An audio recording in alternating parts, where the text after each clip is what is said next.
Um, it occurs to me our trend this week is dumb action Yes. by mistake Yeah. because our final movie is the Michael Bay classic, Classic. Yeah. The Island, Yes. which is not based on the 60s British sci-fi show, Yes. Oh, what was it? The Prisoner. The Prisoner. Um, Okay. yeah. Yeah. Every time I say this title, it reminds me of The Simpsons. See Where that am that's I? This is the island. The What is that? Some kind of Island. island? See see that okay, that see that Simpsons episode is why I mistook it for The Prisoner or The Island for Oh, The yeah. Prisoner. Well, they were Stupid parodying. Simpsons. Yes. Well, they were parodying The Right, Prisoner. Yeah. Yeah. exactly, but I didn't know that at the time. Yeah. I just thought it was funny Yeah. because Homer was being silly. Yeah. Anyway, Um, as far as this movie goes, yes. Obi-Wan and the Black Widow team up to fight evil. Yes. Um, yeah, I remember watching this movie. I didn't see it in the theater when it came out, but I got it on DVD, and I remember enjoying it somewhat when I first watched it. So I kind of went, and I hadn't seen it in a while, so I'm like, oh, let's give this movie another watch. Um, I feel like watching this one after Gran Turismo also probably boosted my enjoyment of it. yeah, and yes, Chingus, this is the Michael Bay movie, Yes. and So yeah. So, and, well, the other thing too is I didn't realize this until you mentioned it. Who one of the writers on the movie was? uh, Alex Kurtzman. Alex Kurtzman. This is probably my favorite Alex Kurtzman thing now. Yeah, yeah. Not, Although, yeah. Though to be fair, he wrote it with like three other guys. So yeah, but still, I mean, okay, this wasn't disgracing an existing franchise. that's true. Yeah, that's true. This is his own thing. How many explosions? Not as many as you would think. A decent number of car crashes and hovercraft crashes. Yes. But yeah. So to get in the So movie, in the dark future of okay, 2019. yes.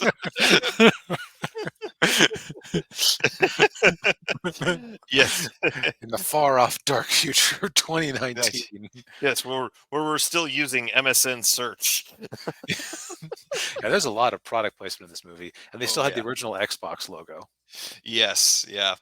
Um but yeah, so yes, in the distant future of 2019, The world has apparently been racked by a contamination, and yes. the small group of humans are working away in an underground bunker, never seeing the outside world.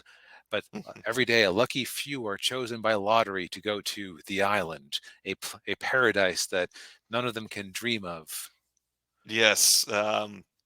And then we enter into the story, Lincoln Six Echo, played by Ewan McGregor, who starts to question his existence and starts to question the world around him, much to the chagrin of the psychiatrist running the facility, who's played by Sean Bean. um, and he also has a budding friendship with Jordan 2 Delta, who's played by very young Scarlett Johansson. Yes, he's also friends with Neelix from Star Trek Voyager, Yes. and it took me a while to recognize him because he wasn't wearing the stupid alien makeup. Yeah.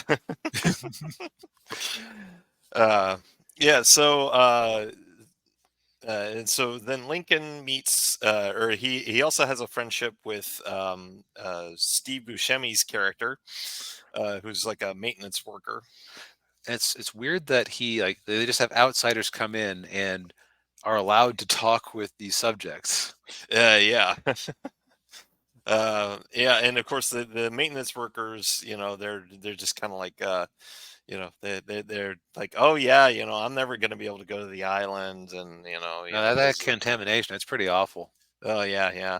Um, and of course, the other aspect of it too is it has that kind of Logan's Run kind of feel to it, where everybody's Mhm. wearing the same outfits and Right. uh, They're living hyper regimented lives. right, yeah, Ewan wakes up and like, oh, detecting too much salt in your urine sample. You can't have bacon this morning. yeah, So they're just keeping like hyper close track of their diets and medical state. right, yeah, and then uh, Lincoln finds a butterfly. Although he doesn't know it's a butterfly, he just calls it a bug. I think it's technically a moth. Oh, it's a moth. Okay. Um, and so then he goes and tries to find where the moth came from, and that's when he discovers what's going on, what's really going on outside, and Yep. it's it's not good. Yes, that there is no contamination. Yes, and yeah, there's no contamination, there's no island. They're being lied to, and so Right. He stumbles into the oh, these people went to the island this morning. This isn't the island. They're being harvested. yeah, yeah, you got like Michael Clark Duncan's character. Hmm. Yeah, he gets taken to the island, but then you find out that uh, yeah, he's being hacked up, and then there was a pregnant woman, and she gives birth, and then they kill her. And so basically, long story short, they Lincoln and Jordan escape, and then they track down Steve Buscemi, and they find out that they're actually clones. Yes, the island or the facility is a basically a backup organ harvesting facility, where the idea is that the wealthy can pay for a perfect clone of themselves. And you might go, okay, why do they bother training them and making them active? Well, they initially tried to just make bags of organs, but they found they didn't develop right, and the organs failed after transplant. Yes. So it's like the bodies have to, they have to be kept at a certain level of fitness. They have to develop to a certain level of knowledge. The, they have to basically just be. They have to actually be a human being, even though they try to convince themselves, no, these guys don't have souls. No, they're just products. Shut up. Right. Yeah. Yeah, and of course the fact that they're alive and doing all this stuff and living lives is completely illegal. Um, Yes. and so when Jordan and Lincoln escape, they get Sean Bean calls in these mercenaries, and who's the leader of the mercenaries? Jaimon Hansu. John. Yes.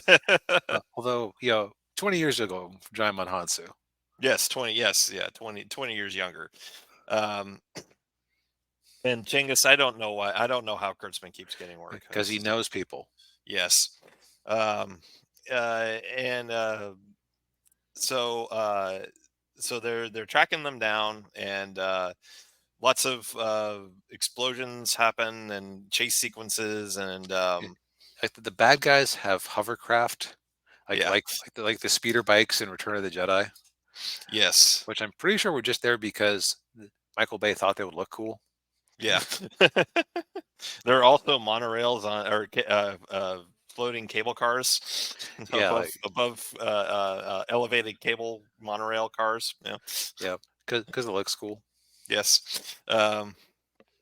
And although I think the only thing that they predicted right were video calls. Although every sci-fi movie has video calls, so it's not Yeah, and so as far as okay, so to kind of cut the spoiler short a little bit, Mhm. because so this is a movie that I think is hard to discuss at all without talking about the twist, because Yeah, otherwise it's you're just talking about, oh, they're just living in an idyllic paradise, and then yeah, they go to this island and everything is good. That is the end of the non-spoiler part of the movie. yeah. um, This which was is more of like a this is a more imaginative sci-fi concept than I would associate with Michael Bay or Alex Kurtzman, honestly. yeah, yeah, kind of surprising. you wouldn't associate this movie with Michael Bay because it is very smaller in scale. It's not like it's not like Armageddon or Mhm. Transformers where it's just loud and CGI explosions and people Yeah, running. Although there are a lot of people running around in this movie and there are a lot of car chases. right. There's like chases, some gunfights, Yeah, but it's a much quieter movie than you usually get out of Bay. yeah. Which might be why this movie didn't do very well because it wasn't a typical Michael Bay movie. No, like if you're wanting explosions and stuff, although they did have a, a really nice fight, not fight scene, a chase scene on the highway that went a little too long, but Yeah, the Daniel, you pointed this out to me that the bit where they had all these big round devices fall off the back of the truck and smash into the things that were chasing them. yeah, He ended up reusing that for one of the Transformers movies. yeah, yeah. Transformers: Dark of the Moon. Yeah, yeah. There's like a shot where like one of them like hits a SUV and it smashes it in half, and then he just reused that, but he inserted a transformer hitting the car instead. Which you know what, if you put the effort into that scene and the motion capture for it, then why not? I guess. Yeah, Um, kind of like this movie does kind of lightly touch on a couple of philosophical concepts because Scarlett Johansson ends up talking with the son of the person she's a clone of, yeah, and you know she is actually very sick. yeah, yeah. She gets in a I think she was in a car wreck or something like that. Yeah, It I was, it, forget it, yeah, it was something. Yeah, she was suffering from multiple organ failure. Yeah, yeah. So by her choosing to not turn herself in, she was doing this woman and making an orphan of her son. yeah, Um, Although Ewan McGregor is much more in focus. What What's also interesting is that I think part of the reason this works as well as it does. Okay, Alex Kurtzman characters tend to be written like horny, stupid teenagers anyway, right? right. Yeah, Well, with all of these clones basically being in arrested development because they're in basically a big hyper-controlled daycare, yeah, that actually fits into like his style. yeah. Hmm. And like the characters actually have a very interesting, naive perspective. Yeah. What did the Sean Bean's character said? They're like about the level of a 15-year-old. Yeah, something like that. Yeah. But yeah, they have they approach the world with a very much a naivete. Like I mean, there's a scene in there where they see a rattlesnake and they're just looking at it like, Yeah. huh? Uh, yeah. He's like he leans in to look at it, and like the Yeah, mouse like actually, this one's mean. yeah, yeah, yeah. They're at the bar and he's like, "Oh, would you like a shot of Jack?" And Jordan's like, "Yeah, sure," straight up, and then she just looks right up like, "What?" Yeah, like this movie was actually very charming in its own weird way. Yeah, yeah, I think a lot of it came down to this. Like it had a good classic sci-fi premise of you introduce like, what if this new technology existed? What would be the ramifications? hmm yeah. Yeah, and also the philosophical, discussion of, with these clones are like, like you're saying, they a lot of them viewing them as being, they don't have souls, they're not really alive, but it's like, well, the two main characters in this movie kind of prove that that's not true. Right? That had to just be a lie they were telling themselves to be able to live with themselves for Yeah, doing this. right. Yeah, because there is a part in the movie where they meet Ewan McGregor's the real Ewan McGregor, Hmm. and at first you think he seems like a kind of a nice guy, but then he turns out to be a real jerk.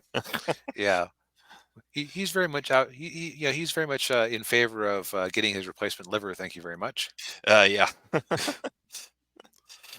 um, but yeah, I mean, it's uh, I think this movie definitely deserved more attention than it got. Yeah. Um, and it's a Definitely, like we were saying, more of a cerebral movie than you would expect from Michael Bay. Right. Uh, And not that this is some philosophical masterwork, though by the standards of what we've been reviewing today, it kind of is the top of the class. that's true, yeah. But yeah, but that, of course, that's not to say that there isn't a lot of Michael Bayisms in this movie. I mean, like Oh, you're saying, absolutely. Yeah. yeah, the car chases, the gunfights, the shaky camera, and yeah, Yeah. I was about to say lens flare, but no, that's more of a J.J. Abrams thing. And they didn't really have a lot of that in this movie. that's true. Yeah. Yeah, you know what? You know what? You know what this is? This is the movie that, in an alternate universe where it did better, Michael Bay might have tried more avant-garde experimental things Yeah. instead of cranking out 9 Transformers movies or whatever it ended up being. Yeah. Oh yeah.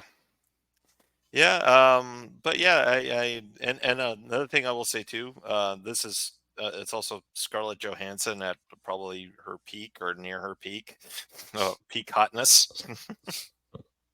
Although I don't know, maybe Iron Man 2.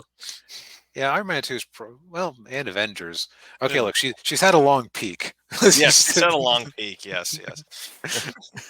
But this, well, I will say this was the movie that I probably first noticed her in, and I'm like, oh, okay, I get why people like her. Yep. And yeah, like I said, like everybody plays their roles the way they should. Mm, Props to Ewan because he basically got to play 2 characters. yes, that's true. Yeah, and I think this was same year as episode 3. So I think, Yeah, I think so.